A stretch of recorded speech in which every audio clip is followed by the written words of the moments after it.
అంత శక్తి మనకు లేదు. అందుకే మధ్యలో ఎవరున్నారు? ఆంజనేయ స్వామి ఉన్నాడు. ఆయనను పట్టుకుంటే చాలు, ఆయన దగ్గరికి పోయినట్టే తీసుకెళ్తాడు.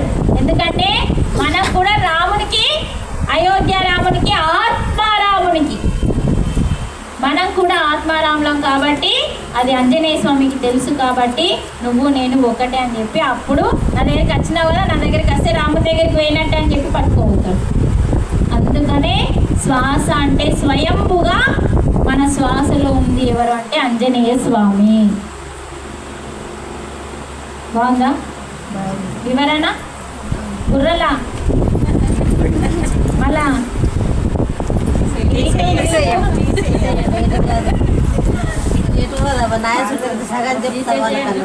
వెరీ గుడ్ అమ్మ. కొట్టండి. చూస్తావా ఏ చదువు లేని చక్కని తల్లి ఏమన్నది? నేను ఇన్నదంతా ఓళ్ళకన్నా సగం చెప్తా అన్నమాట. చదువు అవసరమా అండి? అందుకనే చాలా చాలా చాలా చాలా శ్రద్ధతో వినాలి. ఎందుకంటే ఆత్మజ్ఞానము బ్రహ్మజ్ఞానము అంత ఈజీగా అర్థం కాదు. అది అర్థం కావాలంటే మీరు దానిలో మునిగిపోవాలి. అందుకని ప్రతి ఒక్కరూ అందరిళ్ళల్లో సత్తా పెట్టండి. మీరు గమనించి చూడండి, నమ్మకంతో పెట్టండి. ఇంటిలో మార్పు వస్తుందా లేదా చూడండి.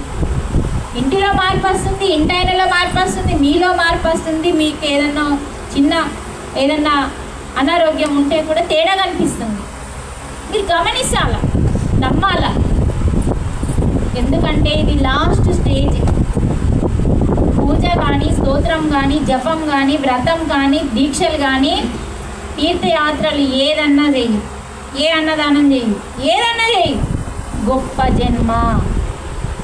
కేవలం ధ్యానం మాత్రమే జన్మ లేకుండా మోక్షాన్ని ఇస్తుందండి. పూజ చేస్తే, స్తోత్రం పాడితే, జపం చేస్తే, అన్నదానం చేస్తే, ఇంకేమన్నా చేస్తే పుణ్యం వస్తుంది. పుణ్యం వస్తే జన్మ వస్తుంది. మరి జన్మ వచ్చింది, పుణ్యం బాగా చేసినావు, జన్మ మంచి జన్మ అంటే చెప్పలేనంత వైభవంతో పుట్టినావు నువ్వు. అప్పుడు నీకేమొస్తుందో చెప్పు. Very good. ఏమొస్తుంది? వస్తుందా రాదా? మరి ఏడికి దిగిపోయినావు? మళ్ళా అప్పుడే ఎక్కినావు, అప్పుడే దిగినావు. పాము ఎక్కింది, దిగింది. నిచ్చెన ఎక్కినావు, పాంపింగ్ చేసింది. అందుకే పుణ్యం వద్దు. తెగదు పాపము తీరదు పుణ్యము, నగి నగి నీ పని నాటకము అన్నాడు అన్నమయ్య. అందుకనే పాపము వద్దు. మనం పాపం చెయ్యకపోయినా పాపం అంటుతుంది. రోజు నడుస్తున్నాం, పనులు చేస్తున్నాం, ఎన్నో క్రిములు మన ద్వారా చచ్చిపోతున్నాయి. మనం వ్యవసాయం చేసినా పాపం అంటుతుంది. బోర్లు తోమిన, బట్టలు వింటున్నా, ఏ పని చేసినా సూక్ష్మ క్రిములు చనిపోతున్నాయి. కాబట్టి నువ్వు ప్రత్యేకంగా పాపం చేయకపోయినా నీకు ఖచ్చితంగా రోజు కొంచెం పాపం అంటుతుంది.